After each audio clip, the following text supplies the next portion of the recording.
guys, welcome to my channel. My name is ReadingBear and I hope you are ready for some more stories. And today, we'll take a look at some new I Don't Work Here Lady content. If you enjoyed my content, please don't forget to subscribe to my channel and post some bear emojis in the comment.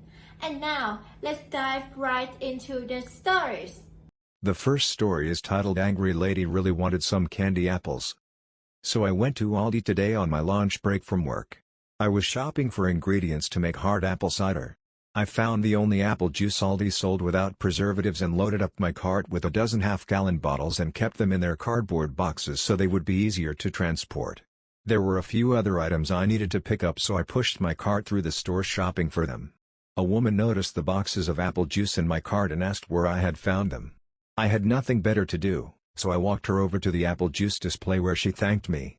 Another woman immediately came up to me and asked, "You used to have these candy apples in the store, but I can't find them. Where are they?" I had no idea where they were, so I said, "I'm sorry, I don't know, I don't work here." Her eyes narrowed and she responded, "What do you mean you don't work here? I just saw you help that other person." Now, I am in a t-shirt and corduroy pants and don't look at all as if I would be working at this store. I could tell that this was not going to go well no matter what I said, but I attempted to be polite. "I'm sorry, ma'am." She asked me where I had found this apple juice, so I showed her. "I don't actually work here." "What do you mean you don't work here?" "I don't work here. I am a customer, like you. Just tell me where the candy apples are." At this point it was getting weird. "I really don't know where the candy apples are. I don't work here." "You don't know where anything is in this store?" "I know where the apple juice is." "Where are the candy apples?" "Ma'am, I'm sorry I can't help you. I really don't work here." "What is that supposed to mean?" "It means that I don't work at this store. I don't know where the candy apples are. I am a customer like you." "Then why are you stocking the shelves?" She indicated the boxes in my cart filled with apple juice. "I am shopping. I am going to buy what is in my cart. Nobody needs that much juice. You work here and you need to tell me where the candy apples are." At this point everyone around us had stopped and were staring. An Aldi shelf stocker came over and said, "Ma'am, the candy apples were a seasonal item and I'm afraid we are sold out."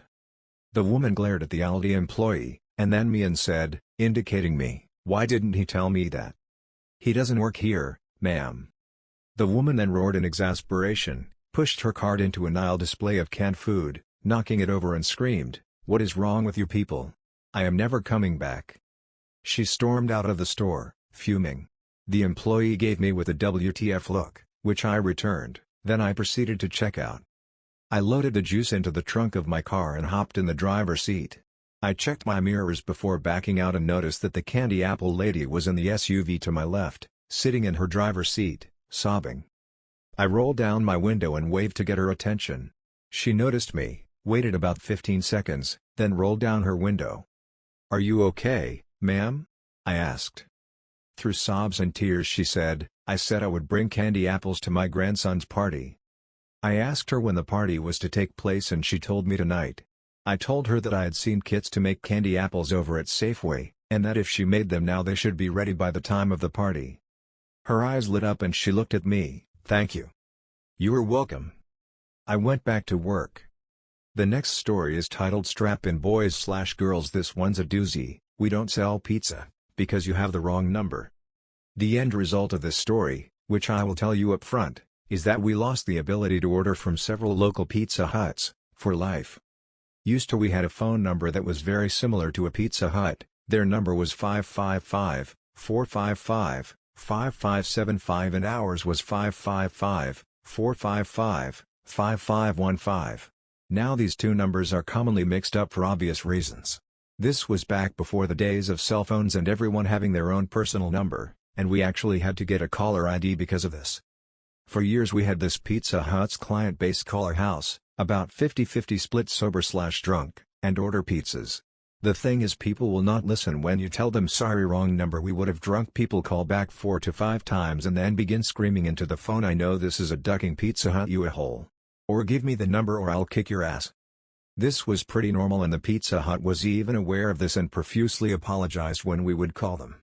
Never giving us anything for free though, despite the massive inconvenience of the phone ringing off the hook. Well, Pizza Hut corporate then pays for an advertisement on paper, billboard, and phone book. And guess what?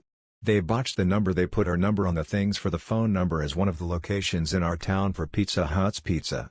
Why? Because 1s and 7s are the same number apparently. The phone calls we get ducking explodes. It goes from like 3 to 5 phone calls a day to like 100 to 200. Initially we were directing people with a message that simply said this is not Pizza Hut. Their number is XXXXXXXX. It didn't end. We would get calls with people screaming into the voice recording, "I want a ducking pizza, this is bullcrap, I'm going to kill whoever doesn't answer this ducking phone." Aren't boomers great? We got that crap all the time from older people. I cannot tell you how many times I've been told to kill myself for trying to direct someone to the correct place, and for some ducking reason no one ever listens. Well, upon this happening my dad calls into the Pizza Hut and says, "Look, all we want is to not have to change our number. If you guys will please change yours, or pay for ours to be changed, it was like a $10 convince fee or some crap, we will stop getting your damned phone calls." The manager cussed my dad, who had him on speakerphone, calling him crapload of names and for getting him bad reviews as well as losing customers to his branch, which is locally owned. What a ducking joke. It's costing their business a solid 10 grand easy over a phone number. Why not just change it? IDK. My dad looks at the phone, hangs up and says, "Okay, a-hole, you want to be like that about it?" My dad then instructs my 17-year-old self, and my sister, to take all calls from now on. If it rings, pick it up, take the order, and say, "Okay, your pizza should be there in 1.5 hours, then when they call back to tell them, "Sorry, the driver just left." And if they call back a third time, say, "Well, I can get you on the phone with my manager, but he's probably going to kick your ass if you keep complaining." And then switch the phone with someone else and have them say, "Listen here, idiot, you aren't getting your pizza and we are keeping your money, ducking, get over it." Or something along those lines anyway. 2 weeks pass and my dad tries to get said Pizza Hut to change our number for free, never pointing out that they ducked up their ad, as apparently they were completely oblivious to this fact. Again the manager screams at my dad saying, "I don't have the money to change your ducking number." We even tried calling other Pizza Huts to get the issue resolved, and they're corporate with no real luck. Fair enough, it's game on time now, idiot. Why? For 2 reasons. 1. My dad got a phone with a transfer button, and 2. Because summer was rolling around, and me and my sister loved ducking with people over this. It was a really bad influence on us, to be honest. We fielded phone calls every day all day long. We had friends come over and they loved partaking in the same thing. We had a general plan. Every other call would get a pizza delivery. On the other calls we would get them really pissed off talking crap to them and saying, "Okay, do you want to speak with my manager?" And just cold transfer them to the Pizza Hut. It took 6 more weeks of us doing this, and the Pizza Hut closed. A few weeks before they closed we got a phone call from Pizza Hut corporate who more or less threatened us with a cease and desist. Sounded like they didn't really understand what was actually happening, as it accused us of stealing their phone calls. LMFAO. We called their corporate and explained what was going on, and even played our recordings of talking with them before about the issue and ignoring us. All they said is, "You had better stop. This is illegal." Over and over. We didn't stop. They were aware of what was going on and didn't want to do anything about it because to fix their foobar. A few weeks after the owner lost his job he called our house and was trying to argue with my dad about how bad of a person he was because I lost money, and got my ass beat several times. Apparently we had pissed a few people off so bad they actually went in and attacked him and other staff. To this day it cracks me up that a company can be so oblivious, and is the single reason I don't believe we live in anything close to a meritocracy. Anyone in this position who has any merit would instantly change the number, but not a corporation who has money to sue, and not a middle manager who has an ego problem. The next story is titled "People Do Stupid Crap," and I'm one of the people they seem to remember. So let's start this off with what I actually do. I work for a towing company, casual attire, no uniform of any sort.